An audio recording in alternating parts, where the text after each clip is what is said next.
3 black SUVs crawled down Brookline Avenue like a funeral procession that forgot the flowers. They stopped at what used to be my driveway, where our house once stood 12 years of paint, noise, birthdays. There was only raw dirt and a bright construction sign that screamed, "Lot cleared, Langley Development Phase 1. Nolan Pierce climbed out first, sunglasses slipping down his nose. Behind him, Sloane Whitaker stumbled in heels too new for the dust, clutching a white duty-free bag. My mother gasped from the second SUV. "Avery's house. What happened?" she said, voice cracking. My sister Lila froze mid-selfie. My brother Trevor's suitcase toppled, spinning once before falling flat. I stayed in my car, watched them look for a door that didn't exist. The air smelled like new soil and gasoline, clean, merciless. I took one slow sip of coffee, rolled down the window, and stepped out. "Not our house, Nolan," I said. "It belongs to Collins Studio Holdings. Remember that name." He blinked, confused. "What are you talking about?" I opened the folder in my hand. The postnup shimmered in the sun. "You signed this 12 years ago. I just followed it word for word." Sloane frowned. "You're bluffing." I pressed a button on the small speaker resting on my hood. Nolan's voice filled the empty lot. "Once I pull the equity from her place, we're done. She won't even see it coming." Then Sloane's laugh, sharp as glass. "Terrible, but I love it." "Evelyn," my mother whispered. "Oh my God." Nolan lunged forward. "Where did you get that?" "From the man you used to be," I said. "Before he turned into this." Wind tore through the lavender scarf at my mother's throat. The only sound was the sign creaking in the breeze.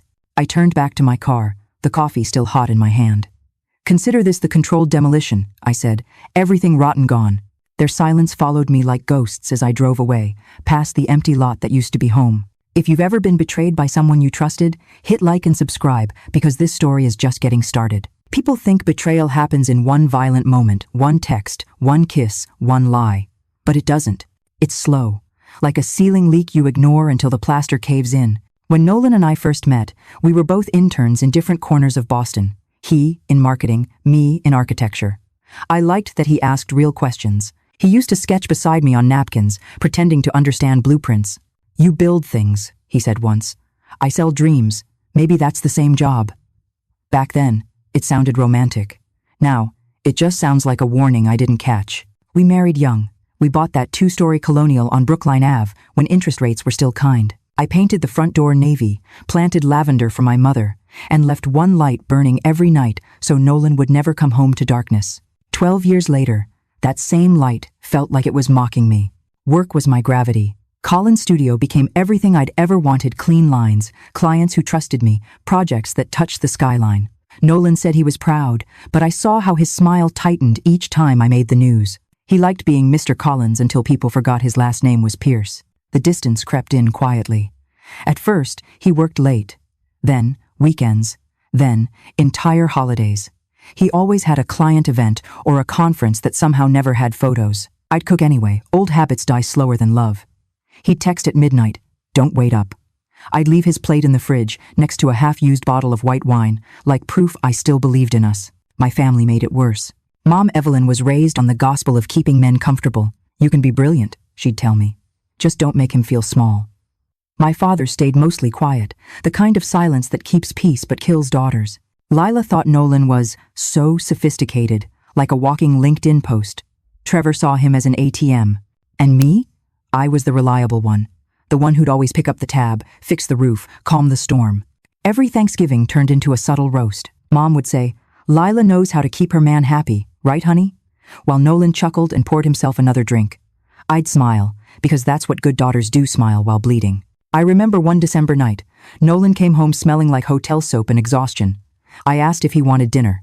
He said, "No, I'm fine," eyes never leaving his phone. I joked, "Who's got you so busy, Mr. CEO?" he said, without looking up. "Someone who actually listens." The words hit like a punch wrapped in silk. I froze, spoon still hovering over the pot. He laughed, said it was a joke, but something in his eyes told me it wasn't. That's how it started. The erosion. 1,000 paper cuts disguised as conversations. Still, I stayed.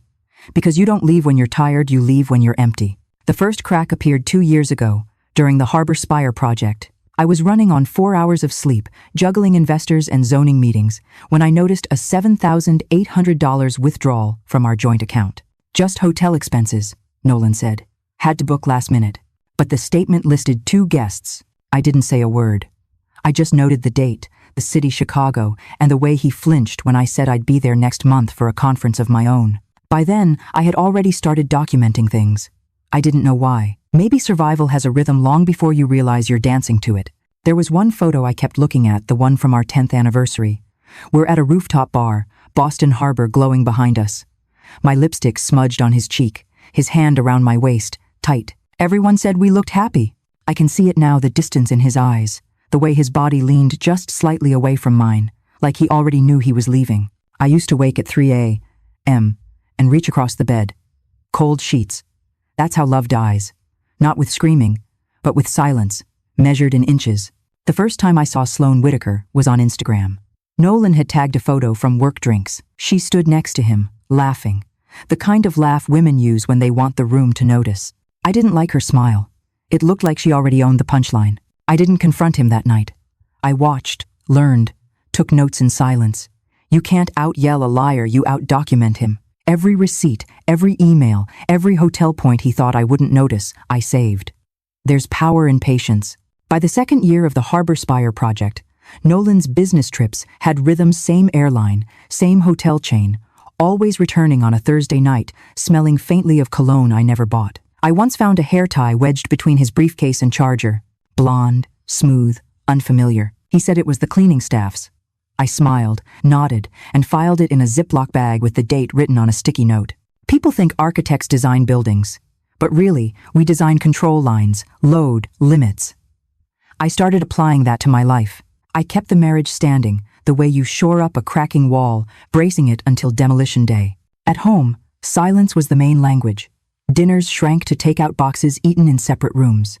He'd hum, scrolling through his phone, and I'd stare at the muted TV, reading captions like prayers. My mother called every Sunday, asking if Nolan and I were trying for a family yet.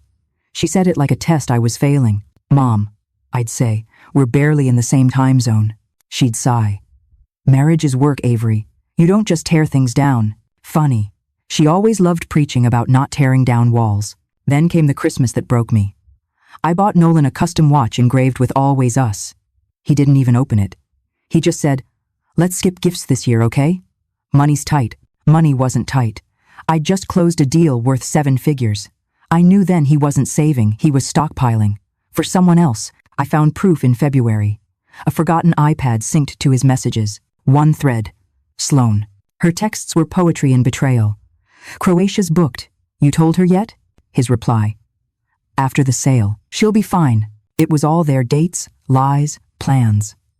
The wedding in Croatia wasn't just an affair, it was an ending, dressed up as paradise. I stared at that blue bubble conversation until my coffee went cold. I didn't cry. I just felt hollow, like someone had scooped the inside of me out and left the shell standing. The next day, I told myself, "Wait, don't explode, architect it." I spent the next months observing from the edges. He became reckless. Posted a story once, just a glimpse of a hand with a ring that wasn't mine. When I confronted him lightly, he smirked. "You're overanalyzing again. Not everything's a blueprint." I wanted to tell him everything is, especially revenge. My family didn't help. Evelyn had decided Nolan was the perfect son-in-law. She adored how he made the family look polished.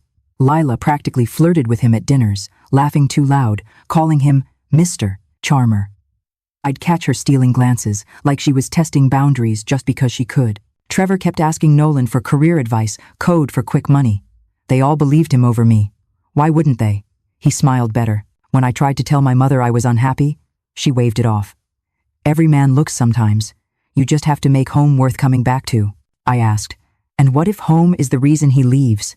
She didn't answer. One night, after another silent dinner, I drove aimlessly and ended up by the pier. A demolition crew was taking down an old warehouse. The noise was thunder, mechanical, and final. On the fence hung a sign, "Controlled demolition section by section." The words burned into me. It wasn't chaos. It was planned destruction. Safe. Necessary. That's when I decided. If Nolan wanted a clean break, I'd give him one on my terms. But first, I had to understand how much of the wreckage had my name on it. I combed through our finances, realized every property, every asset tied to Colin's studio was filed under my premarital company registration. My lawyers had made me do it years ago. Nolan thought paperwork was boring. He'd signed anything I put in front of him. That mistake would cost him everything. The final straw came 3 weeks before their Croatia trip. I got a text from Lila. "Can you transfer $2K? Nolan says your joint card's maxed, but he'll pay you back." He had asked my sister for money. Using my account, that's when I felt the switch flip. The old Avery died that day, the one who tried to fix, to understand, to be enough. The new one took notes. She started sketching a blueprint no one else could read.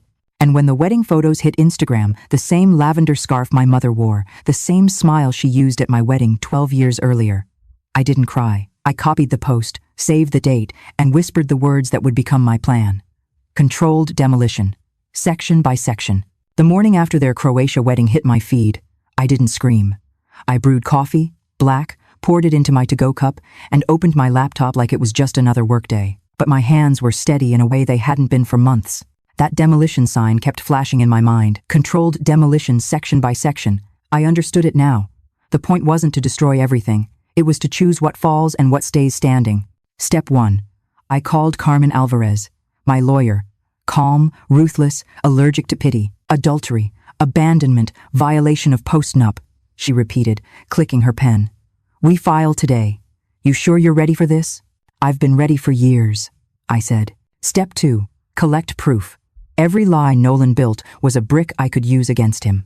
Bank statements, emails, hotel bills, the insurance claim he forged under my name, I documented it all. Even the $1,099 Lila got for her so-called social media consulting. He paid her to shape the family narrative. Cute. Step 3. Secure my assets. Collins Studio Holdings was mine before him, on paper and in blood. I froze the accounts, withdrew my equity from the joint one, and left exactly $3,880, the sum of his lifetime contribution. Let the math speak. Step 4. The house. I requested an emergency unsafe structure order after a quiet call to the city inspector. Mice, rot, a compromised roofline, it was true enough. Within 48 hours, the permit for controlled demolition came through. Step 5. Sell the land to Peter Langford with a clause guaranteeing my firm the design contract for whatever rises there next. The new project would literally grow from the ruins of our marriage. I didn't tell anyone. Not Dana, not my father, not even Carmen, the full story. Revenge, like architecture, requires quiet precision. My rule was simple. No yelling, no crying, no mercy. Every move had to be legal, clean, irreversible. I'm not breaking down, I told my reflection that night. I'm rebuilding. That was the moment I stopped being the wife he abandoned and became the architect of his collapse. There's a sound I'll never forget, the groan of metal teeth biting into wood.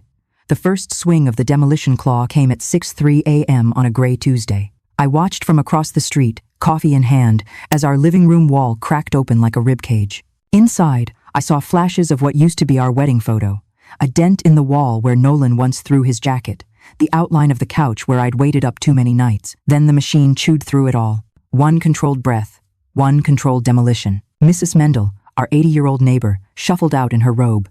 "Spring cleaning?" she called, squinting through the dust. "Something like that," I said.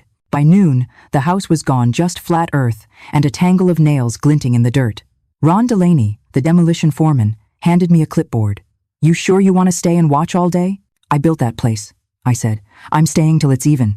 He shrugged. "Most folks cry. I don't do that anymore." I didn't. Not that day. Not after. The next 48 hours were paperwork, permits, and coffee. I didn't sleep. I moved through each task like I was directing a film, every angle, every line of dialogue under control. Carmen handled filings with surgical precision. Dana, my best friend, brought soup I didn't eat and silence I appreciated. "Revenge looks good on you," she said, leaning against my kitchen counter. "It's not revenge," I said. "It's realignment." The city inspector returned to sign off on the cleared lot. "You can build again if you want," he said. I smiled faintly. "I already am." The next week became a blur of movement. I closed the sale with Peter Langford, developer, pragmatist, and former client. He liked the efficiency, called me a professional, even in chaos. I let him believe that. What he didn't know was chaos was the only thing that had kept me sharp. When the $3.25 million transfer hit Collins Studios' account, I stared at the number. Not as victory, just verification that I hadn't imagined my own competence. People underestimate how healing math can be. Dana showed up that night with takeout ramen and cheap champagne. We sat on the bare floor of my temporary apartment, high ceilings, echoing walls, no furniture yet. To endings? She toasted. No, I said, clinking her glass. To blueprints. Days turned into a sequence of new rituals. Gym at 6, work by 8. Meetings, designs, contracts. Everything scheduled, no space for emotion. I replaced love with discipline. Heartbreak with deadlines. At Colin's studio, I hired 2 new interns and promoted Maya Park, Dana's cousin, who had the same quiet fire I once had at 22. The girl asked hard questions, fought for fair pay, and never apologized for ambition. I liked her immediately. You're scary, she said once, half joking. Good, I said. You'll need to be. We spent long nights drafting plans for Harbor Spire's top floor. The model gleamed glass and steel, curving like a lung, open, breathing. I told Maya that architecture was like survival. Structure only matters if it lets you breathe again. Meanwhile, Nolan's side of the story was unraveling fast. Carmen forwarded me the updates, his accounts frozen, pending investigation over the forged insurance claim. I didn't smile when I read it. I just felt lighter, like a migraine easing. Then came the family fallout.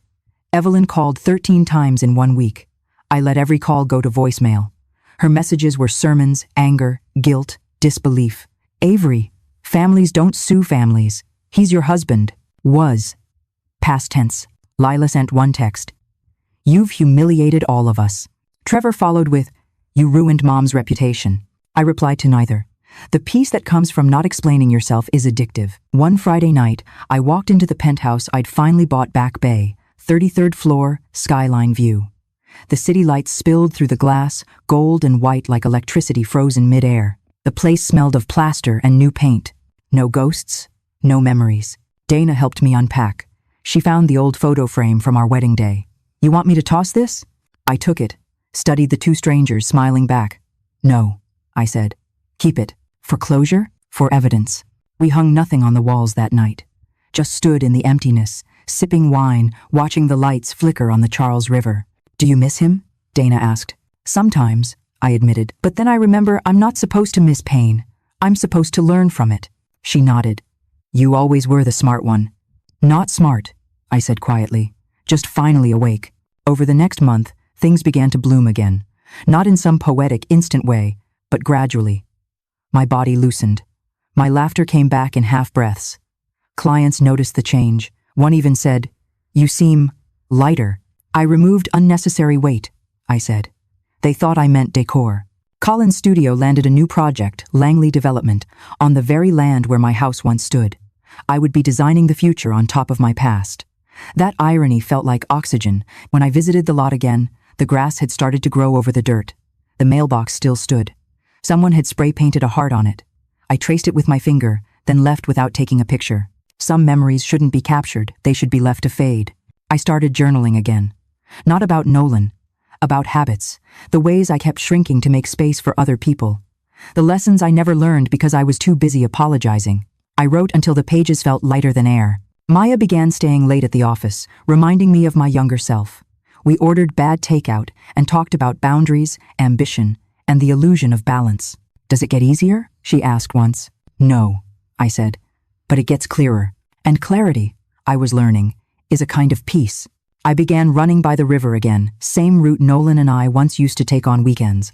Only this time, I didn't chase anyone. I set my own pace, headphones loud enough to drown out memory. The city smelled like salt and asphalt. The air cut clean through my lungs. For the first time in years, I wasn't thinking about survival. I was thinking about what comes after. That's when Carmen called. News for you, she said, voice sharp with satisfaction. Nolan's company's imploding. Investors pulled out after the forgery leak. He's officially toxic. Good, I said. You're cold, Collins. No, I replied. I'm finally room temperature. But peace is never permanent.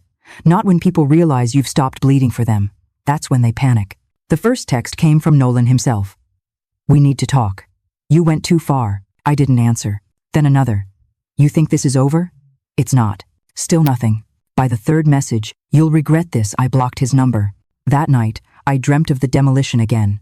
Only this time, I was behind the controls, steady hands guiding the claw, section by section.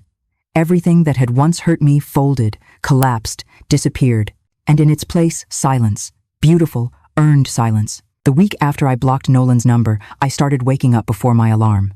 No dread, no nightmares, just silence, like the city was finally letting me breathe. I'd stand by the window, coffee steaming in my hand, watching Boston glow from the inside out. For years, mornings meant stress rushing through emails, pretending the life I'd built wasn't cracking beneath me. Now, each sunrise felt like a slow inhale. Dana said I was glowing. "You look dangerous," she teased over brunch. "Confidence always looks dangerous to people who benefited from your doubt," I said, stirring my coffee. At work, the rhythm changed. My team followed my lead. Precise, sharp, calm. Maya was learning fast. She questioned everything, and I loved her for it. One night, she brought me a client contract. "They're trying to underpay us," she said. "Should I push back?" "Not should," I told her. "Must. Never teach people to expect your discount." She grinned. "You really don't flinch, do you?" I flinched for 12 years. That's enough for one lifetime. Carmen sent me updates weekly. Every message was another brick falling from Nolan's facade. The insurance forgery investigation was underway. His employer had suspended him pending internal review. And best of all, his attempt to freeze the sale of the house had been rejected by the court. The judge cited clear premarital ownership and postnuptial waiver. Legal translation: Avery wins. Nolan gets nothing. The same afternoon that ruling came in, I treated myself to something small, an espresso machine I didn't need but wanted. It hissed like applause when I first turned it on. That night, I poured 2 cups, one for me, one for the ghost of who I used to be, and raised mine in a silent toast. "To precision," I whispered. Meanwhile, the cracks in the Pierce family unity were showing. Lila's 1,099 payments surfaced in discovery. Carmen found the records buried under Nolan's consulting folder. When Evelyn called demanding answers, I didn't pick up. Later, Carmen forwarded me an email chain between Nolan and Lila, full of sweet manipulation. "Help me with PR, I'll make sure your influencer brand gets visibility when we expand." He'd used her the same way he used everyone, and still, they blamed me. Evelyn left another voicemail, her voice sharp as broken glass. "You're destroying us, Avery. Do you want to humiliate your own family?" I replayed it once, then deleted it. The only humiliation I wanted them to feel was the echo of what they'd done to me. Trevor texted a week later, "Need to borrow $1,000. Rent issues." I typed back, "Ask Nolan," then hit send. 5 seconds later, 3 dots appeared. Then nothing. By early October, Langley development was in full swing. Construction crews laid the foundation where my old house used to be. Watching them from the sidewalk was surreal steel and dust replacing what had once been walls of betrayal. Peter Langford stopped beside me, hard hat under his arm. "Never thought you'd want to design on top of that," he said. "I don't believe in haunted ground," I replied. "Just bad architecture." He laughed softly. "You're tougher than most people I know." "Not tough," I said, "just done being fragile." When I saw the first column go up, I felt something click in my chest. Maybe closure wasn't silence. Maybe it was structure. That night, I called my father. We hadn't spoken much since Croatia. Howard's voice was soft, careful. "I heard about the project," he said. "Your mother won't stop ranting." "Let her," I said. "Noise doesn't build anything." He hesitated. "I should have said something earlier, Avery. About Nolan. About all of it." "You don't owe me an apology," I told him. "Just honesty." He exhaled. "Then here's honesty. I'm proud of you, even if your mother isn't."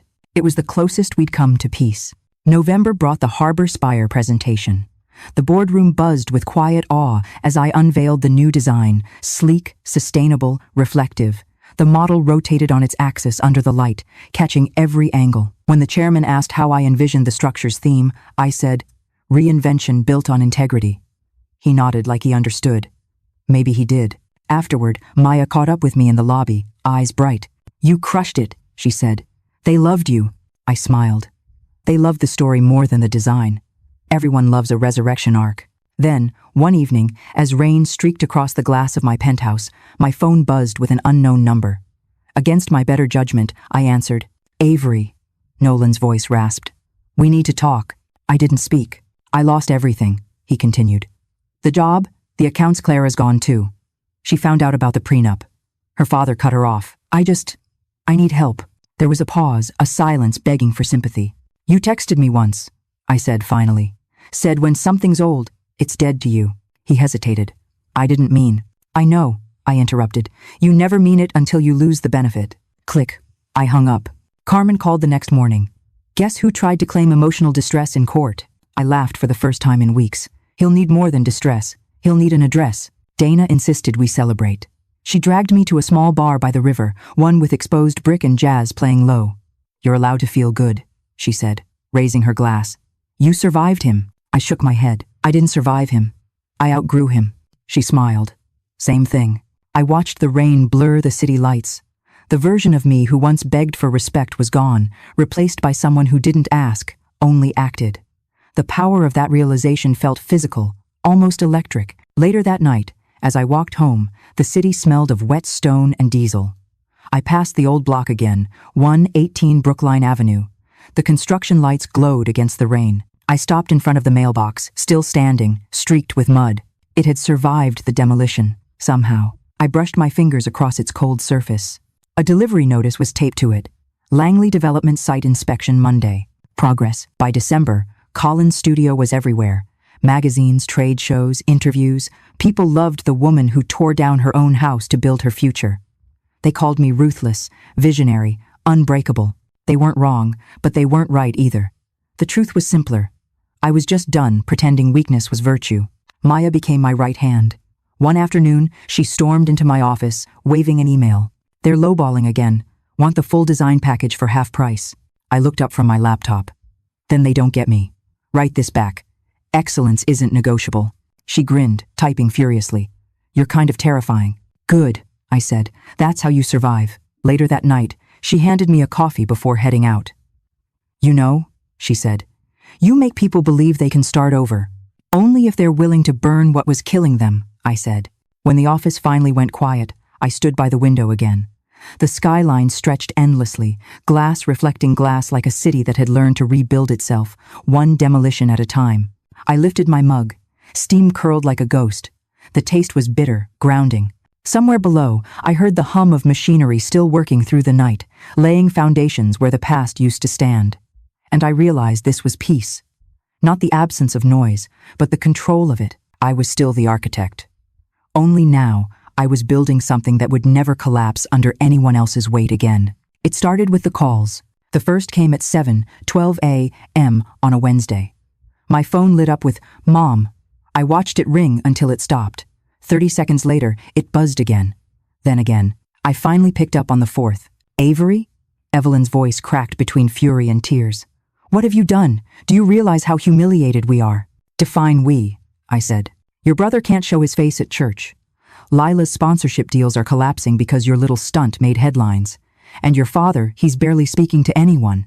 I'm sure that's a relief for him, I said calmly. You don't talk to me like that. You're not some corporate robot, this is family. Exactly, I said. And family doesn't attend their daughter's husband's wedding. She inhaled sharply, a sound like paper tearing. You always twist things, always make yourself the victim. I just stopped volunteering for the role, I said, and hung up. 5 minutes later, Carmen texted, Incoming storm. Nolan's lawyer just filed a motion claims you sold the house fraudulently. I stared at the message, took a slow sip of coffee, and typed back. Then let's remind him he signed away the deed in 2013. She replied with a smile emoji.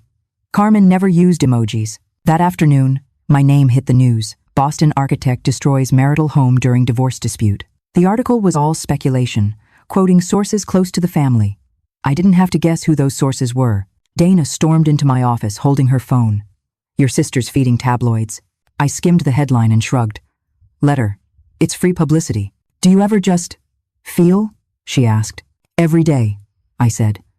I just don't broadcast it.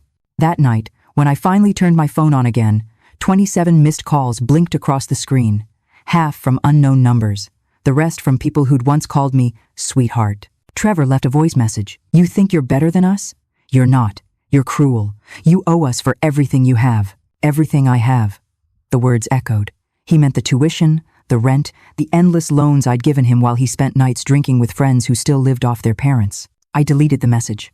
At 2 a.m., unable to sleep, I sat on the balcony overlooking the city. Wind rattled the glass. I replayed Evelyn's words, Trevor's voice, the headlines, all of it pressing like static inside my skull. For a second, I almost dialed Nolan's number. My finger hovered over the call icon. Then I looked at the cup on the table half empty, the Collins Studio logo gleaming under the streetlight. My pulse steadied. That cup wasn't just caffeine anymore. It was proof of discipline, the small daily symbol that I could keep control. I set the phone face down, no calls, no contact. Instead, I opened my laptop and wrote 3 lines in my private journal. They want chaos. I'll give them order. They want emotion. I'll give them paperwork. They want war. I'll win on silence. By morning, Carmen had news. Motion dismissed, she said over the phone, her tone almost amused. Judge didn't even entertain it. Your documentation was too airtight. Good, I said, slipping on my coat. Also, Nolan's lawyer hinted he might go public interviews, sympathy tour, the works. You ready for that? Let him, I said. The louder he talks, the faster he buries himself. But not every battle was fought in court. Some happened in whispers, in pixels. That weekend, a Reddit thread appeared. Woman destroys house to spite cheating husband with my photos. The comments were predictable, half cheered, half condemned. I scrolled once, then shut it down. At brunch, Dana slammed her phone down. They're calling you heartless. Then they're paying attention, I said. Jesus, Avery, you sound like you enjoy it. I looked at her. I don't enjoy pain. I enjoy control, she sighed. I just don't want you to lose yourself. Maybe this is myself, I said quietly. Maybe the calm was the mask. By Monday, the tabloids had found Clara. A glossy headline. The new Mrs. Pierce speaks out. Sloane posed on a marble staircase, eyes red-rimmed, a single tear sliding perfectly for the camera.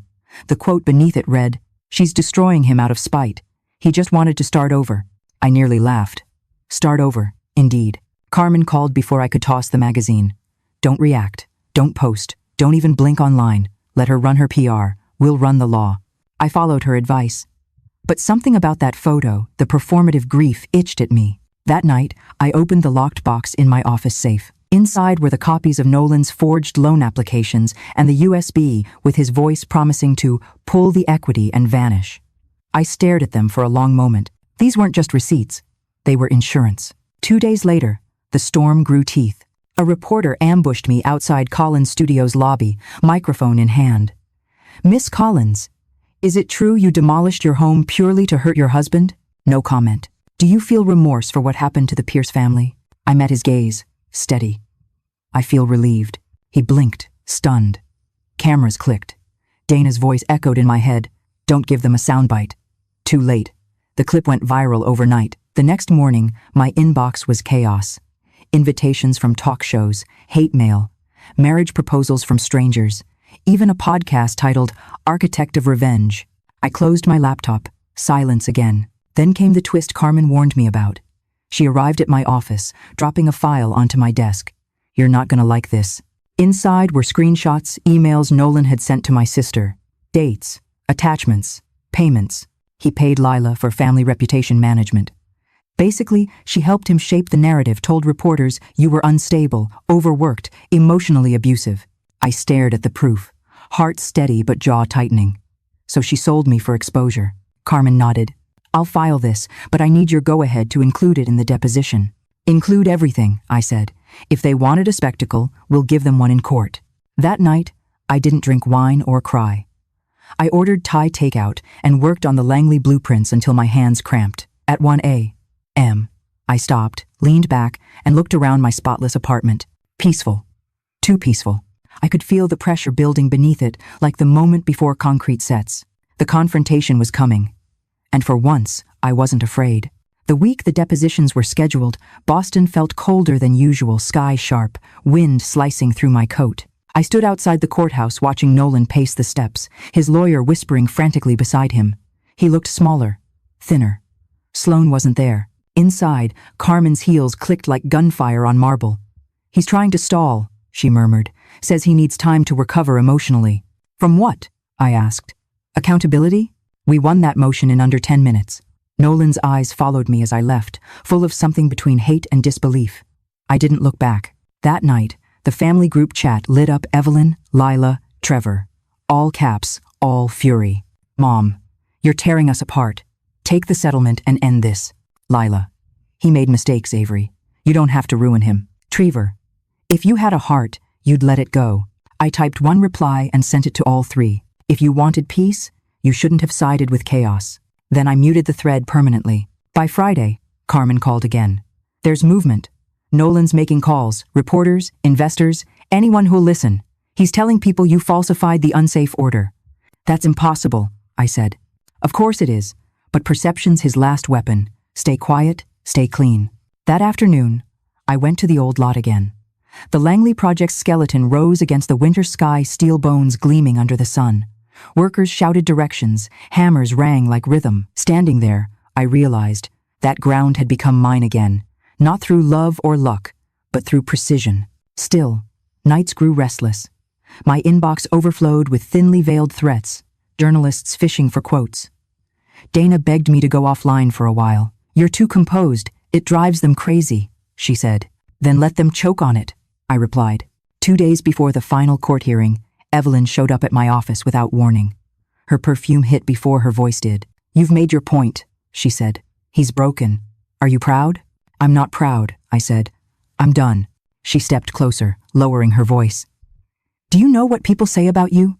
That you're cold, unforgiving. They said the same thing about concrete, I replied, until they started building with it. Her hand trembled as she set a photo on my desk, me and Nolan at our wedding, my head on his shoulder. That girl believed in something, she whispered. She believed in the wrong person. Evelyn's eyes glistened. You're going to regret this someday. No, I said quietly. You regret what you enabled. She left without another word. That night, Carmen emailed the final brief. It was perfect, concise, ruthless, undeniable. She'd included everything. The forged insurance documents, the falsified loan, the 1,099 trail to Lila. Proof that every accusation Nolan made was projection. At 3 a.m., I printed the pages and read them one by one. My heartbeat slowed with every paragraph. Revenge wasn't rage, it was evidence. The next morning, Nolan's lawyer tried one last tactic: settlement. He offered to keep things private if I withdrew the claims. I laughed. He's already public. Let's finish it properly. The hearing lasted 3 hours. Nolan avoided my eyes the entire time. When Carmen presented the recordings, the room went silent, except for his voice echoing through the speakers. Once I pull the equity from her place, we're gone. You could hear the collective shift, the sympathy draining from the room. The judge asked if I had anything to add. Only this, I said. I didn't destroy our house out of spite. I cleared unsafe ground. Everything that followed was just gravity doing its job. Gavel down. Case closed. Outside, Nolan finally spoke. You think you've won, he spat. I don't think, I said. I know. He stepped forward, voice trembling. You ruined my life. No, I said. You ruined your reputation. I just filed the paperwork. He froze, mouth half open. Cameras clicked. Carmen pulled me away before the scene turned theatrical. That evening, Dana came over with pizza and wine. So that's it? She asked. For now, I said. Demolition complete. She laughed softly. You scare me sometimes. You used to say I scared men. Now it's everyone. She raised her glass. To fear, then. To freedom, I corrected. 2 weeks later, a brown envelope arrived at my office. No return address. Inside, a glossy magazine photo of Sloane, crying again, headline screaming, betrayed by both men in her life. Underneath it, a handwritten note in Nolan's scrawl. Hope it was worth it. I placed it in the shredder, watched it disappear in clean, perfect strips. But later that night, as I stared at the city from my balcony, a flicker of doubt tried to surface, small, unwanted. Did revenge always end this quiet? I thought of the house reduced to dust, of my family's silence, of Nolan's hollow threats. And then I smiled. Quiet was the reward.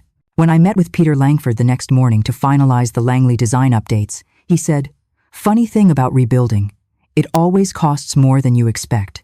Worth every cent," I said. He studied me. "You don't seem angry anymore." "I'm not. Anger's heavy. I prefer leverage." He laughed. "Remind me never to get on your bad side." "Then don't lie to me," I said, sipping my coffee. That afternoon, Carmen called with one final update. Nolan's facing investigation over that forged insurance claim. He might actually see charges. I paused, processing. "So it's really over." "Legally, yes. Emotionally, you tell me." I looked out the window. "I feel balanced. It's dead erect." "Good," she said. "Stay that way. He's spiraling." And he was. I saw it in the papers days later. His firm collapsed, his account seized. Sloane vanished from public view. The same people who once praised them now whispered their names like curses. I didn't celebrate. I just closed my laptop and let the city noise fade into white. The night before the confrontation I knew would come, I sat in bed rereading my journal entries. Every line felt like scaffolding holding me upright. Then I reached the last one, written weeks earlier. When they return, stay calm. They need chaos to feel alive. And as if on cue, the headlights appeared outside my window. 3 black SUVs, familiar and slow, turning onto Brookline Avenue. The same street, the same number. Except this time, I wasn't the one being ambushed. I slipped on my coat, finished the last sip of coffee, and whispered to the empty room. Controlled demolition complete. I saw the 3 black SUVs before I heard them. Their engines hummed low and mean, crawling up Brookline Avenue like a memory that refused to stay buried. The afternoon sun hit their windshields, scattering light into shards. For a second, I just stood there on the curb outside 118 Brookline Ave, or what used to be it. The new Langley development sign gleamed behind me. Future site of Collins Row, designed by Collins Studio. The irony was poetic enough to hurt. Ron Delaney's crew had finished clearing the last debris the day before. The ground was leveled, ready for construction. To anyone else, it was just dirt and tape. To me, it was the grave of 12 years I'd already mourned. The first SUV stopped. Doors opened. Nolan stepped out. No tie. Shirt slightly wrinkled. His sunglasses hid the damage, but not the tremor in his jaw. Behind him came Sloane, thinner, paler, dressed for a life that no longer wanted her. And then, as if the universe loved symmetry, my family spilled out of the other cars. My mother, Evelyn, in her pearl coat. Lila with her perfect hair and phone in hand. Trevor, trying to look important in a suit he didn't iron. And my father, Howard, trailing behind them all, silent as always. They stood there in the winter light, staring at the flat dirt lot like it might suddenly rebuild itself out of guilt. Evelyn was the first to speak. "Avery, what have you done?" Her voice cracked, but it wasn't sadness. It was disbelief that she couldn't control the narrative anymore. I didn't answer right away. I took one slow sip of coffee, the same to-go cup I always carried, then set it gently on the hood of my car. The logo gleamed under the sun. "This isn't your home," Evelyn said again, her tone breaking into accusation. "You destroyed everything." "No," I said quietly. "I removed what was rotten." Nolan stepped forward. "You think this is justice? You humiliated us on purpose." "Correction," I said. "You humiliated yourself when you said, 'Once I pull the equity, we're gone.'" His face went white. Sloane's head snapped toward him. "You recorded that?" she hissed. "I didn't need to," I said. "You did it for me." She blinked, confused, then I reached into my coat pocket and held up a small black speaker. The same one from that morning months ago. I pressed play. Nolan's voice crackled. "Once I pull the equity, we're gone." Sloane's laugh followed, cold and delighted. "Terrible, but I love it." The sound filled the air. It wasn't loud, but it carried. People walking dogs slowed down. 2 workers from the new site stopped mid-step. The entire block went silent, except for the wind. When the recording ended, I turned the speaker off. Evelyn's mouth opened, closed, opened again. That's private." "Not anymore," I said. Sloane was the first to crack. "You had no right. That was personal. So was my marriage," I cut in. "You didn't seem to care about rights then." Nolan's composure faltered. "Avery, listen, don't call me that," I said. "You lost that privilege with the house." He took another step toward me. "You can't just erase history." "I didn't erase it," I said. "I archived it and filed for demolition." Behind him, Lila muttered something under her breath. Evelyn turned sharply toward her. Quiet. I caught the look, the unease. Guilt. "Something to add, Lila?" I asked. She froze. "No." Carmen had once told me there's a special kind of silence when guilt enters the room, not loud, but heavy. I could feel it now. Howard, my father, shifted awkwardly. "Avery," he said softly. "Maybe we should all calm down." "I am calm," I said. "I've been calm since the day you all left for Croatia." Trevor scoffed. "You sound insane." "No," I said. "I sound like someone who stopped financing your life." His mouth twisted. "You think you're better than us?" "No," I said. "Just freer." Evelyn took a step forward, gripping her scarf. "You're destroying your own bloodline." "Then maybe it's time for a transfusion." Nolan's jaw tightened. "This isn't over." "Oh, it is," I said, pulling the folder from my bag. 12 years, 3 properties, 1 company, and exactly $3,880 contributed by you. I tossed the folder onto the dirt. That's what your signature is worth. He stared at the papers, confusion turning to rage. You planned this? Yes, I said simply. Controlled demolition, section by section. The phrase hit him like a slap. He knew it. He'd seen the sign, heard the echo. Sloane laughed bitterly. You think you've won because you built a few buildings? You're still alone. Better alone than surrounded by parasites, I said. Her face twisted. You ruined him. No, I said. He did that himself. She stepped closer, trembling. You don't scare me. I'm not trying to, I said. Fear implies you still have something to lose. She raised her hand like she might slap me, but Nolan grabbed her wrist. Don't, he muttered. Smart move, I said. Howard finally spoke again. Avery, enough. This is public. You're making a spectacle. It was always public, I said. You just cared more when the shame wasn't yours. For the first time, he didn't look away. You sound like your mother. No, I said. I sound like myself. Evelyn's eyes burned with tears. We came here to ask for peace. Peace is earned, I said. You chose sides. There was a pause, the kind that stretches seconds into minutes. Then a man's voice broke it. Excuse me, said Peter Langford, stepping out of a nearby car, holding a clipboard. Miss Collins, I just came to drop off the final specs for the site. He looked around, realizing the gravity of the scene. Oh, am I interrupting something? Not at all, I said, taking the folder. Evelyn frowned. Who are you? Peter Langford, the owner of this property. Nolan blinked. Owner? Peter nodded politely. Bought it last month. Collins Studios handling the design. The color drained from Nolan's face. You sold it? I did, I said, to someone who knows how to build instead of steal. He took a shaky step back. That's my home. It was, I said. Now, it's a development site. You can't. I can, I interrupted. And I did.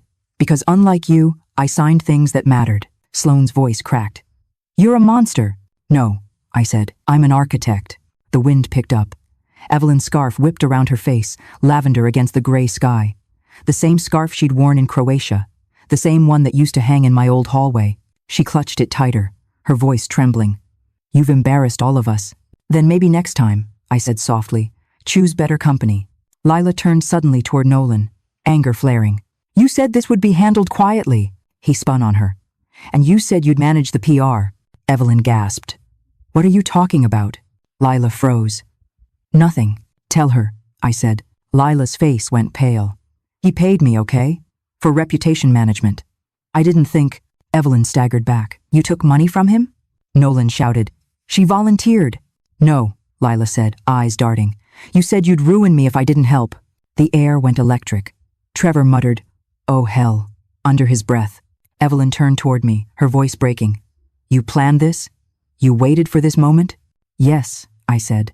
Because you all needed to see what truth looks like when it stops apologizing. Nolan's control cracked. You're crazy. Maybe, I said, but at least I'm honest. He lunged forward. I didn't flinch. Carmen's voice in my head reminded me, never meet chaos with chaos. Peter stepped between us. Back off, Mr. Pierce. Nolan glared, chest heaving.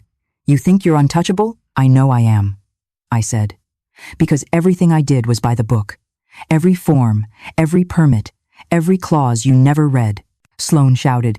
You can't just erase people like they're blueprints. That's the thing about blueprints, I said. You redraw them. The silence that followed was absolute. Even the wind seemed to hold its breath. Finally, I reached for my coffee, lifted it to my lips, and said the only line I'd rehearsed. I don't owe you my silence anymore. Then I turned, slid into my car, and shut the door. Through the windshield, I saw them standing there, a cluster of people who once defined my life, now reduced to noise. Nolan shouting, Sloane crying, Evelyn clutching her scarf, Lila frozen, Trevor pacing, Howard motionless. I started the engine. The sound cut through the tension like a verdict. As I pulled away, I glanced in the mirror. The old lot disappeared behind a cloud of dust. The road ahead was clean, empty, bright, and for the first time in 12 years, I didn't look back. I didn't get far. 2 blocks maybe. The light turned red, the engine idled, the coffee trembled. I could have kept going. I could have let dust settle behind me and called it done. But demolitions aren't finished until the last wall is down. I U-turned back toward 118. The SUVs were still there. The group Nolan, Sloane, my mother, my siblings looked smaller now, like figures in a shaken snow globe. I parked and stepped into the cold. Breath fog, door thud, surgical quiet. Peter Langford waited by the fence.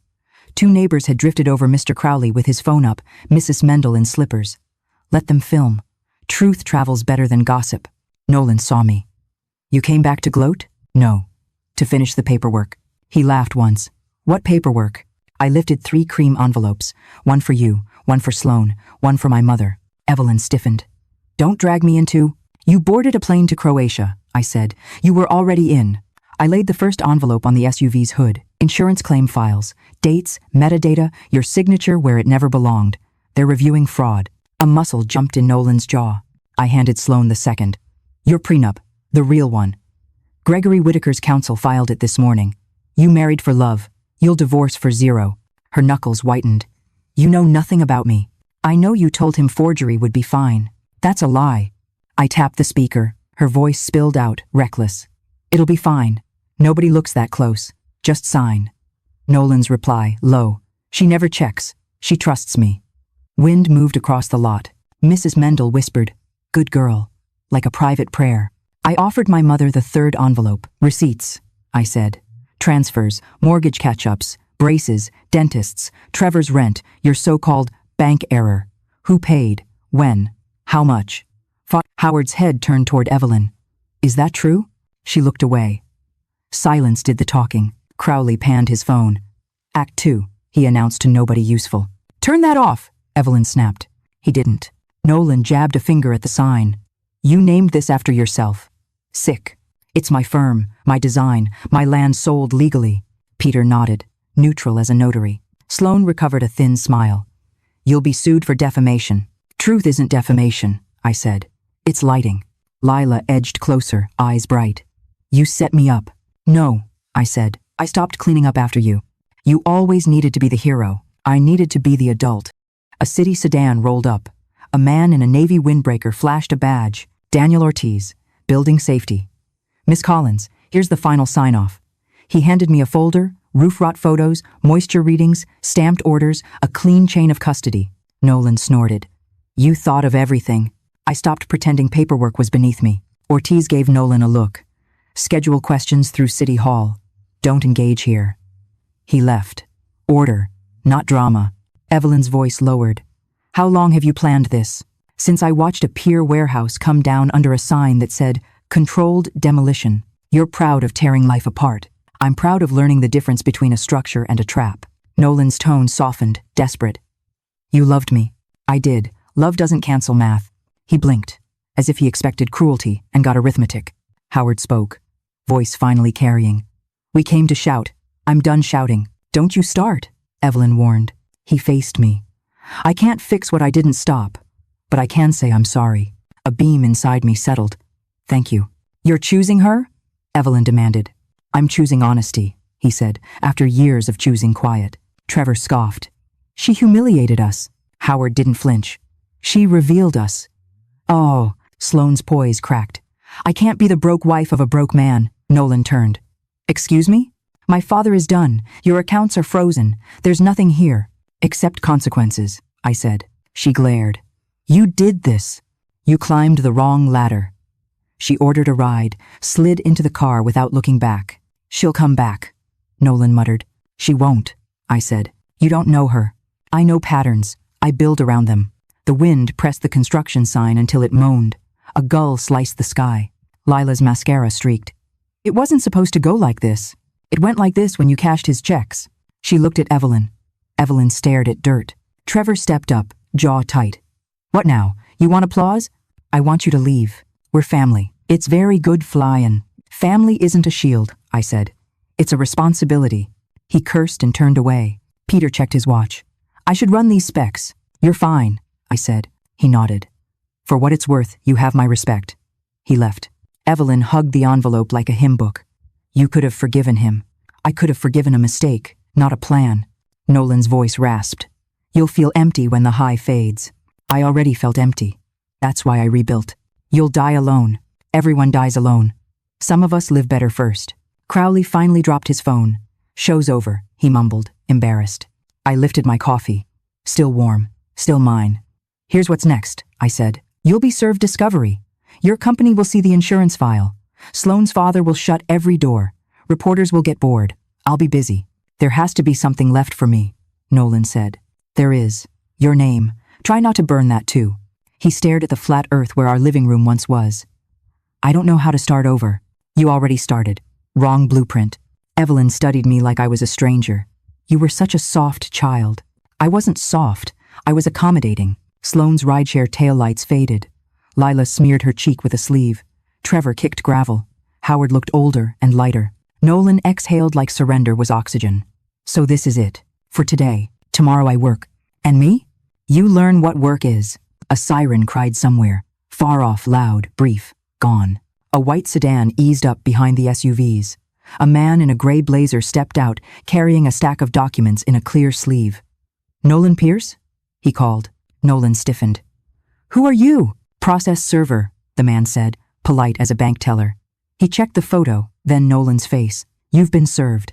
He placed the packet gently against Nolan's chest until Nolan's hands rose and took it. Have a good afternoon, sir. Sloane's rideshare had barely turned the corner. She glanced back from the window, saw the exchange, and looked away fast. Carmen's timing, to the minute. I felt my mouth tip at one corner, not a smile, exactly.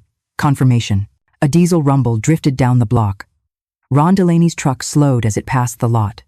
He leaned from the window, spotted me, and lifted 2 fingers in a small salute. The gesture said everything. Job done, ground clean. He kept rolling. Evelyn flinched at the slap of the process packet against Nolan's coat. Avery, please no more public scenes. This is paperwork, I said. The scene came from your choices. Howard studied the server's taillights as they merged with traffic. I didn't know this could be so quiet, he said. It's supposed to be, I answered. Noise hides rot. A jogger slowed, read the sign, and nodded at me. Love your work, she said, then kept running. Ordinary life flowed around us again, the best kind of verdict. For once, Boston felt level. No tilt, no slide. Just ground under my feet that finally stayed still. I turned to my car, then paused. One wall left. I set a thin, unmarked envelope on the hood. Courtesy, I said.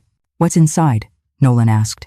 A flash drive, audio, emails, loan applications. When you tell your version, remember there's a true one.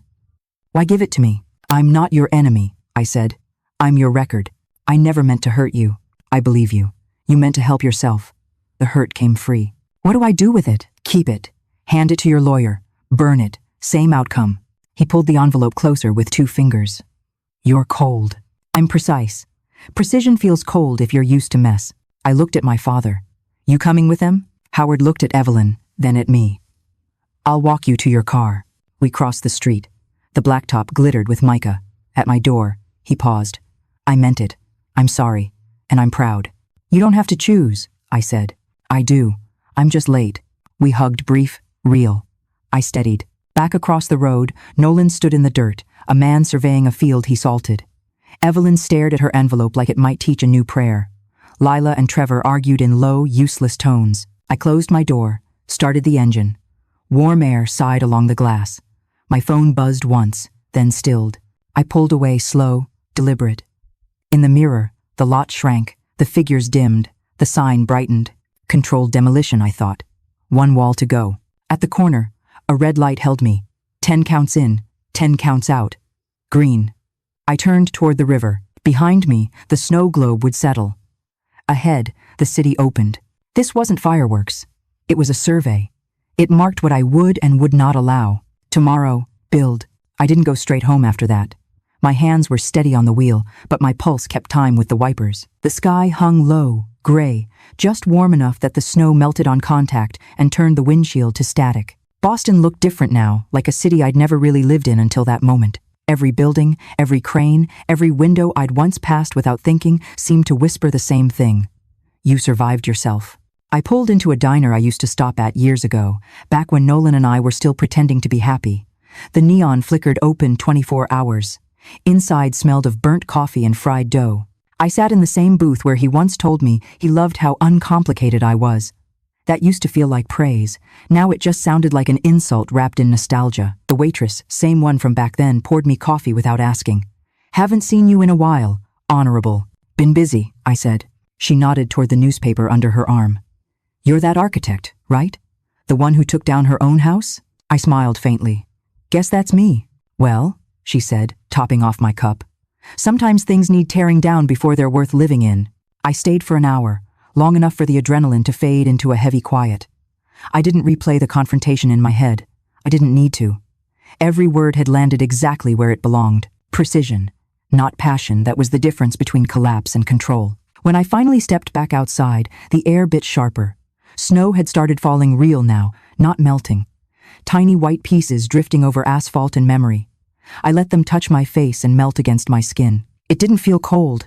It felt clean. By the time I got home, night had swallowed the city. The penthouse was still, humming with the soft machinery of heat and distance. My phone blinked on the counter, 10 missed calls from unknown numbers, one from Carmen. Her voicemail was short. Congratulations. It's done. The judge signed the final decree. Check your inbox. We won every count. I listened twice. Then I poured a glass of wine and opened the window. The wind carried a faint echo of sirens, laughter, and 1,000 other lives going on. For once, I didn't feel like I was standing outside them. I was simply standing. I should have felt triumph. I didn't. What I felt was equilibrium, the sound a pendulum makes when it finally stops swinging. I thought of Nolan then. Not with hate, not even pity. Just curiosity, like you might think of a name carved on an old building. I remember when that meant something. 2 days later, the press caught the scent of his downfall. Pierce Industries under investigation. Source confirms forgery. Sloan Whitaker returns to Whitaker estate without husband. Every headline felt clinical, distant, almost merciful. The story wasn't mine anymore. It belonged to the public record. Dana came over that night with Thai food and champagne. Congratulations, headline girl, she said, tossing her coat onto the sofa. I didn't write them, I said. But you authored the story. She grinned. There's a difference. We ate on the floor, like before, the city glowing through glass behind us. At some point, she reached across and squeezed my hand. You okay? I think so, I said. Not happy? I'm neutral. She laughed. That's such an Avery thing to say. Neutral. You make balance sound like revenge.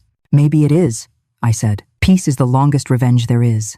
That weekend, I went back to the construction site one last time. The crew had set up floodlights that cut through the fog, making the ground shimmer. The foundation was already marked with stakes 8 rectangular outlines, the beginning of Collins Row. My future was literally mapped in chalk. Ron Delaney waved when he saw me. Didn't think you'd show. I like watching things start, I said. He nodded toward the empty plot. Funny, ain't it? A year ago, this was somebody's house. It still is, I said.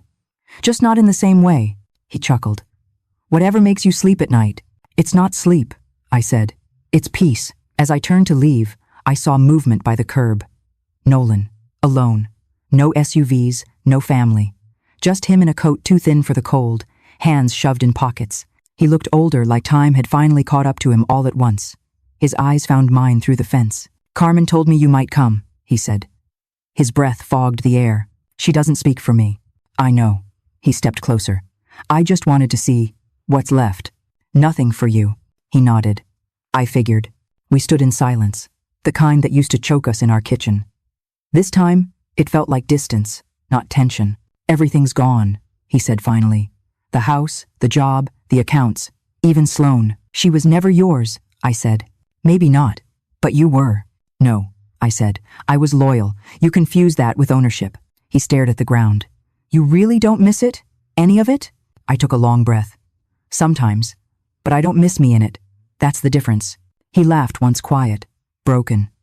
I guess you got what you wanted. I got what I earned. He nodded, eyes glassy. What happens now? I build, I said simply. That's what I do. And me? That depends on whether you ever learn to stop taking what isn't yours. For a long second, he just stood there, head bowed, the snow catching in his hair. Then he said, I never thought you'd be the one to destroy me. I met his eyes. You built the fire. I just turned off the smoke alarm. He exhaled, almost a laugh. You really don't have any forgiveness left, do you? I do, I said. Just not for you. He flinched, then nodded, understanding. Goodbye, Avery. Goodbye, Nolan. He turned, walked away into the snow, and for the first time since I'd known him, he didn't look back. The next morning, I got a message from Carmen. Charges filed. He'll be negotiating plea terms by next week. I typed back, understood. Nothing else. Later that day, Peter Langford dropped by the studio to finalize the contract for Collins Row. He glanced at the model on the table, the glass and steel taking shape under my pen. "Never seen anyone channel a personal apocalypse into something this beautiful," he said. "It's all about load-bearing truth," I told him. He smiled. "You're dangerous in the best way. I prefer efficient." When he left, Maya walked in with coffee. "They approved the new designs," she said. "Of course they did. You're scary, you know that? Scary is just another word for certain." She set the cup on my desk. "I hope I'm like you someday." "No," I said, meeting her eyes. "Be smarter than me. Learn before it costs this much." That evening, I visited my father. He'd moved into a small apartment near the river, nothing fancy, but peaceful. We ate Chinese takeout while the news murmured in the background. He set down his chopsticks. "Your mother's leaving," he said quietly. I figured. She said she can't live with someone who chooses sides. "And you?" "I'm done living without a spine." We shared a silence that didn't hurt. Then he smiled, a small, sad, honest smile. "You remind me of my mother," he said. "She built ships in a dockyard during the war. Said you never cry over splinters when you're building something that floats." I laughed softly. Then I'm in the right family after all. Back home, I opened my journal one last time. The pages were filled with fragments, dates, thoughts, lines from nights I'd nearly broken. I wrote a final entry. "Controlled demolition complete. Rebuilding underway. No survivors needed, only architects." Then I closed it, slid it into a drawer, and let it rest. I made a single espresso, the hiss of the machine steady as breath. Outside, cranes blinked their red lights across the skyline, tiny constellations of effort and resilience. I walked to the window, coffee in hand, and looked down at the city, my city now, because I'd earned my footing here. The old lot glimmered under floodlights miles away, the outlines of new townhouses already visible. The sign would go up next week. "Collins Row, where strength begins." I raised my cup in a quiet toast, not to victory, to endurance. The air smelled faintly of rain on concrete. Somewhere below, a piano played from a bar slow, deliberate notes that could have been sorrow or peace, depending on who listened. For me, it was both. I whispered to no one. They thought they broke me. They built me. The city lights blinked back like applause. And just like that, 12 years collapsed into one moment of stillness. I took another sip, set the cup down, and walked away from the window. The last thing I heard was the faint hum of the heater, steady and warm. No more ghosts, no more waiting, just foundations and the sound of something new beginning to rise. It happened 3 days after the confrontation, when I thought the noise had finally quieted. I was in the studio, surrounded by blueprints and soft light, reviewing cost projections for Collins Row. The city outside was a pale, steady hum. For the first time in years, silence didn't feel like waiting. It felt like balance. Then, Carmen walked in without knocking. Her trench coat was wet from snow, her eyes sharp and unreadable. "Tell me you're sitting down," she said. I set my pen down. "You only say that when it's about to get interesting." She tossed a file onto my desk. "It's about to get surgical." Inside were transcripts, emails, voice notes, recordings. My name appeared, so did Nolan's and Sloane's. But this time, there was a fourth player. Lila. Carmen pointed to the top page. "Turns out your sister didn't just take money. She coordinated with a PR firm that tried to fabricate a mental health narrative, label you unstable, controlling, emotionally unfit for business leadership." My stomach didn't drop. It just hardened. "So they tried to gaslight the public." "Worse," she said. "They pitched the story to 2 tabloids. One declined after I threatened legal action. The other bought the package. I shut it down this morning." I flipped through the pages, scanning Lila's name, the transfer amounts, the emails. It was meticulous, time-stamped, tagged, foolproof. Carmen exhaled. "You've already won the legal war, but now we use this cleanly. No emotion, just precision." I looked at her. "You think it's time for the checkmate?" She nodded. "You planned the demolition. Let's finish the build." That night, I called a meeting at the studio, small, quiet. Peter Langford, Carmen, Dana, and, surprisingly, my father. He'd insisted on being there, said he wanted to witness closure, done right. We gathered around the glass conference table. The city lights behind us mirrored across its surface like another skyline. Carmen laid out the documents in a neat fan. "Tomorrow," she said, "we file the supplemental evidence. It'll go public through the court database. Press will pick it up in 24 hours. It reveals everything: Lila's role, Nolan's forgery, Sloane's prenup clause. Once it's out, no one in that circle walks away clean." Dana looked nervous. "Won't it feel like rubbing salt in a wound?" Salt sterilizes, Carmen said. It prevents infection. Peter leaned back. You realize this will cement your legend, right? The woman who architected her own revenge. I didn't want a legend, I said. I wanted my name back. Howard, my father, cleared his throat. And you have it. But this next step, are you sure it's not about hurting them? I met his eyes. It's about accuracy. They wrote a false story. I'm publishing the correction. He nodded slowly. Then do it clean. When everyone left, I stayed behind. The studio was silent except for the hum of the servers. On the wall hung the rendering of Collins Row, the blueprint for what would stand on the ruins of my old life. I looked at the lines, the precision, the math that never lies. Then my phone buzzed. Unknown number. I answered without thinking. A woman's voice, thin but composed. Miss Collins, this is Marcy Withers from Whitaker Holdings. Gregory Whitaker would like to speak with you. Sloane's father, the man who had treated Nolan like a stray cat, his daughter insisted on keeping. Put him through, I said. There was a pause, then a deeper voice. Miss Collins, I've reviewed certain documents that found their way to my desk. Then you know your daughter encouraged felony fraud, I said flatly. I know she's impulsive, he said. But she's still my daughter. I'd prefer this not reach the press. I smiled without warmth. Prefer isn't leverage, Mr. Whitaker. You know that. He sighed. Name your conditions. I don't want money, I said. I want accountability. I want a public statement from Whitaker Holdings confirming they've cut financial ties with Nolan Pierce. And I want Sloane's name off every project involving my firm's clients. Quietly. No spin. That's a steep request. So was forgery. There was a silence. Then the sound of him drumming fingers against a desk. Done, he said finally. But you understand if she sinks, she'll blame you.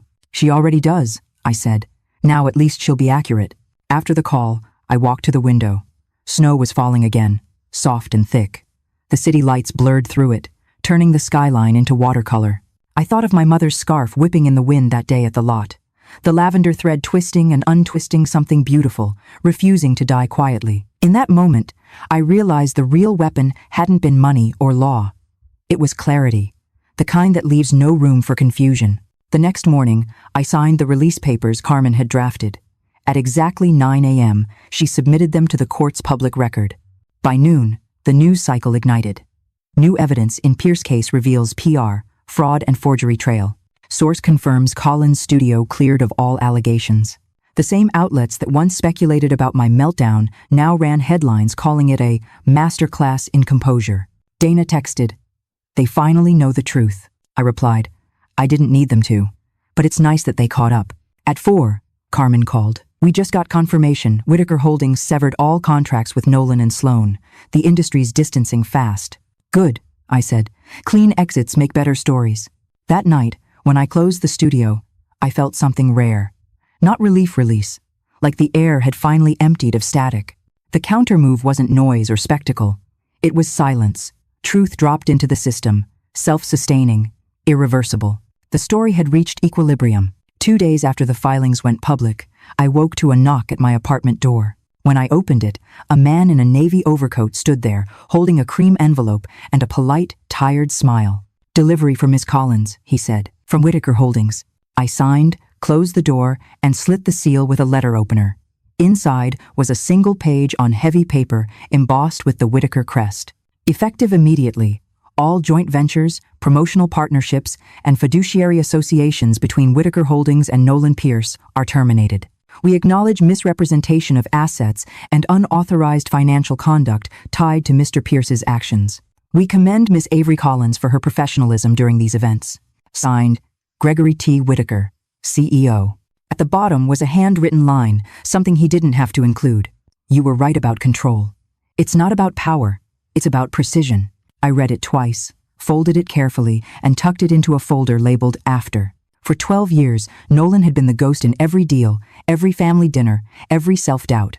Now, he was just a case number, a footnote in a corporate statement. By that afternoon, the media storm reached its peak. Pierce under investigation for insurance fraud. Whitaker heiress cuts husband loose.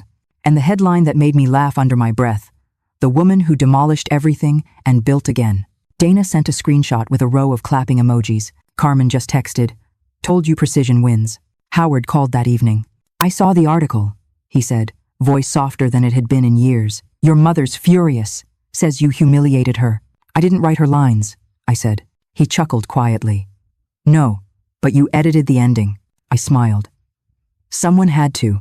He paused. She left, packed 2 suitcases and went to stay with Lila. Let them keep each other company. I suppose they will.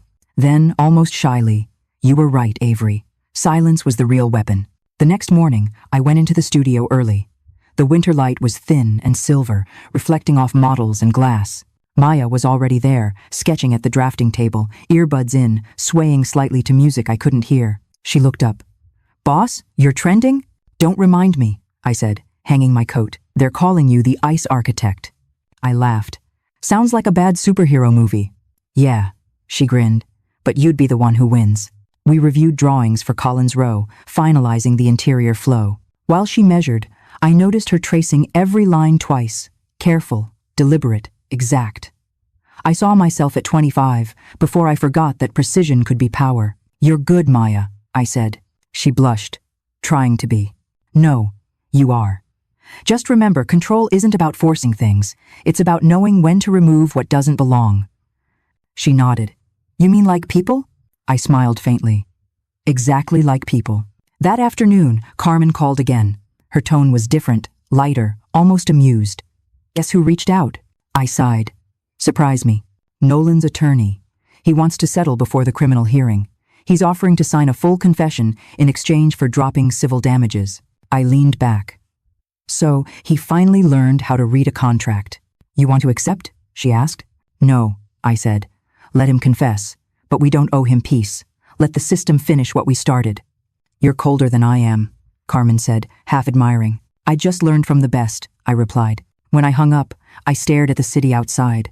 From this height, Boston looked almost gentle, the harbor steel blue, the rooftops dusted white. Control didn't mean having power over others. It meant no one could take away your stillness again. That evening, I received an anonymous email. No subject line, no signature, just an attached audio file.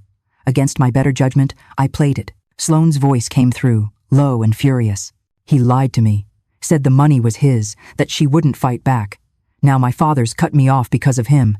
If he thinks I'm going down alone, he's insane. Another voice, her friend maybe. What are you going to do? Sloane laughed, cold. I'm not done yet. Let's just say Nolan won't be the one doing the talking when this hits court. The recording clicked off. For a second, I just sat there, the quiet pressing in. Then I smiled, small and sharp. The empire of liars was eating itself alive. I forwarded the file to Carmen with one line. Keep this. Might need it later. Later that night, I went walking along the river. The air was cold enough to sting, but clean. I passed the row of cranes at the Collins Row site, their booms rising like patient sentinels. Floodlights painted the mud in silver streaks. It looked almost holy. A truck pulled up near the fence. Ron Delaney stepped out, cigarette glowing in the dark. He spotted me, lifted a hand. Couldn't stay away, huh? I wanted to see the foundation before the pour. He nodded. Solid base. Took the weight test like a champ. Good, I said quietly. It's all about the base. He smiled. That it is. Funny thing about demolition, you learn that what holds the longest ain't what's pretty, it's what's aligned. He flicked ash, then looked at me. You aligned now, Collins? For the first time, I said. He grinned. Then you'll be fine. I stayed there after he left, listening to the low hum of the generators, the slap of water against the embankment. My life, once so full of noise and people demanding more, was finally an even rhythm. Above the site, the first sign of dawn softened the sky. It looked like clean paper, waiting for new lines. I turned toward home, my shoes crunching over frost. The world wasn't fixed, it was rebuilt. And this time, every bolt was mine. 6 months later, Boston smelled of salt and spring. The city had thawed, and so had I. Collins Row stood halfway built, steel ribs reaching toward the pale sky, cranes pivoting like watchful guardians. Every time I passed the site, I slowed down, just to hear the rhythm of work, the clang of metal, the hiss of welders, the deep heartbeat of rebuilding. I'd moved into a new apartment smaller than the penthouse, but warmer.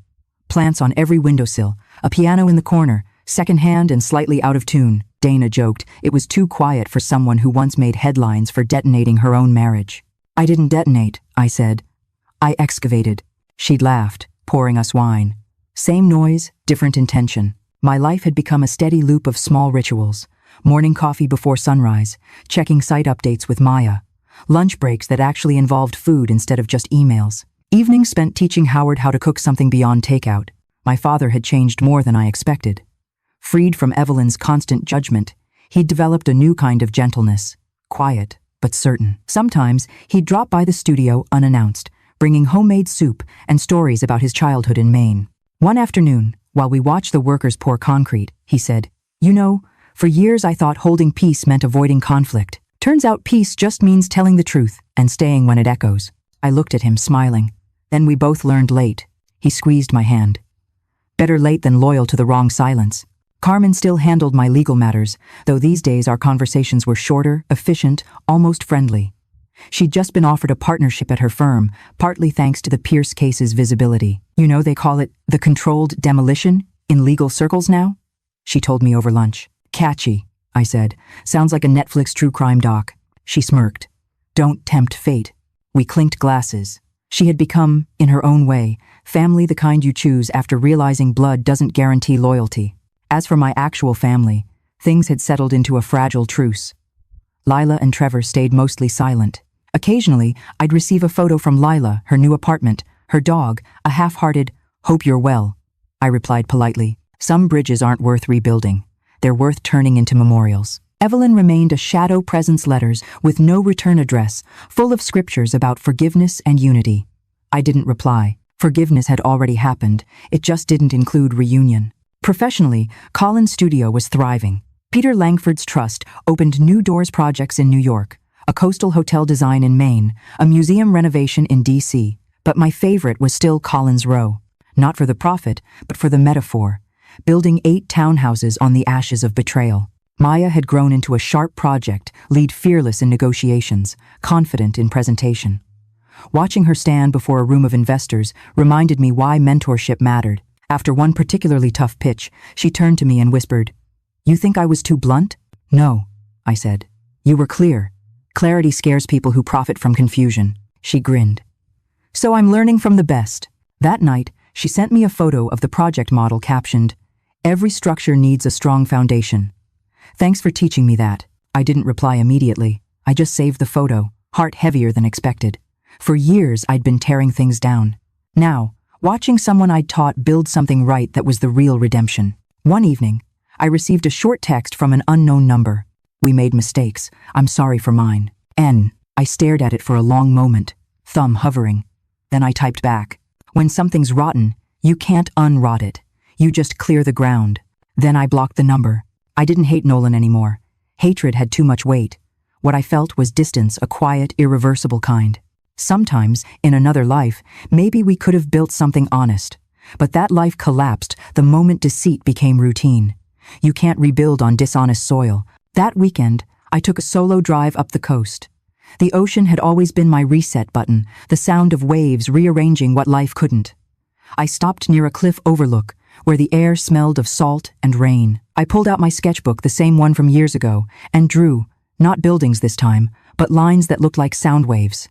When I finished, I wrote beneath it, "Silence that heals, not hides." The sun dipped low, bleeding gold into the water. I realized I was smiling, not the cold smile people once feared, but something softer, something earned. When I drove back that night, Boston glowed ahead like a constellation. I rolled down the window, let the air rush in, and thought, maybe peace isn't the opposite of pain. Maybe it's the proof you survived it. By early summer, Colin's Row was nearly finished. The facades gleamed pale under the sun, windows tall and clean, the kind that made you believe in second chances. I stood across the street in my hard hat, watching the crew install the final balcony rails. Every clang of metal sounded like punctuation this chapter.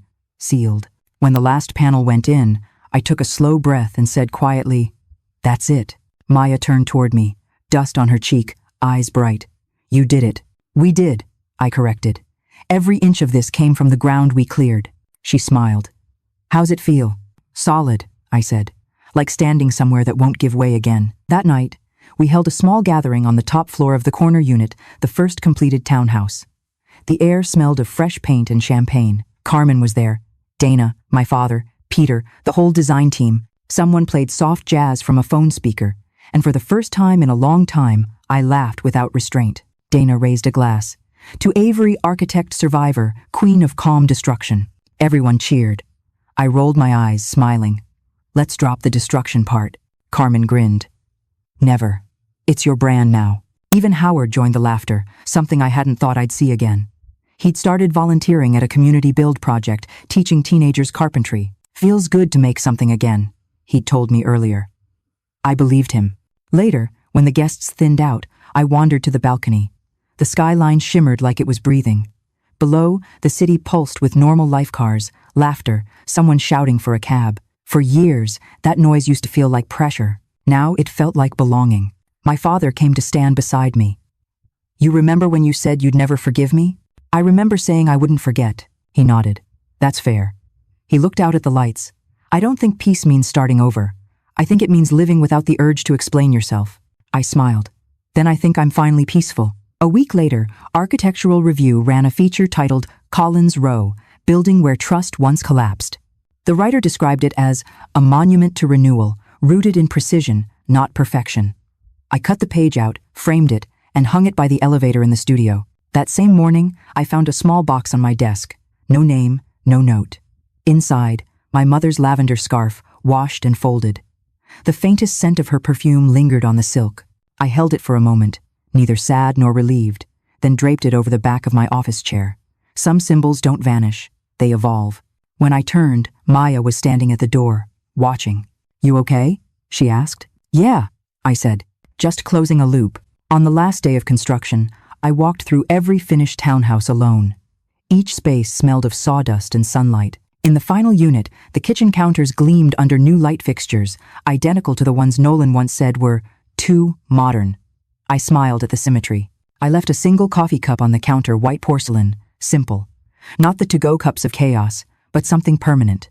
A small reminder of who I'd become. When I stepped outside, the afternoon breeze carried faint music from somewhere down the block, piano notes, low and slow, echoing off the new walls. It wasn't coming from me this time, but I listened anyway. The world kept moving, that was the point. 6 months later, at the project's ribbon-cutting ceremony, a journalist asked, "What inspired this design?" I thought for a moment. "Structural honesty," I said. "If something can't bear weight, you don't decorate it, you rebuild it." She smiled. "That's beautiful. Philosophical." I nodded. "Practical too." The ribbon dropped. Cameras flashed. Applause rose around me. But my mind wandered not to the past, but to the horizon. Because rebuilding doesn't end with walls. It ends when you stop flinching at quiet. That night, back home, I poured a glass of wine and sat by the window. The skyline mirrored in the glass table the same lines I'd once drawn in despair, now glowing steady. I opened my journal again. One last page left blank since that night. I wrote, "They thought breaking me would end me. They didn't know I was the architect." Below it, I added one more line. The revenge was peace. I closed the book, exhaled, and felt something soft settle in my chest. Maybe forgiveness isn't a moment, it's maintenance, like checking the foundation every season to make sure it still holds. Outside, a light rain began. Drops streaked the window like silver threads. I reached for the lavender scarf, wrapped it loosely around my shoulders, and whispered to the room, "Here's to solid ground."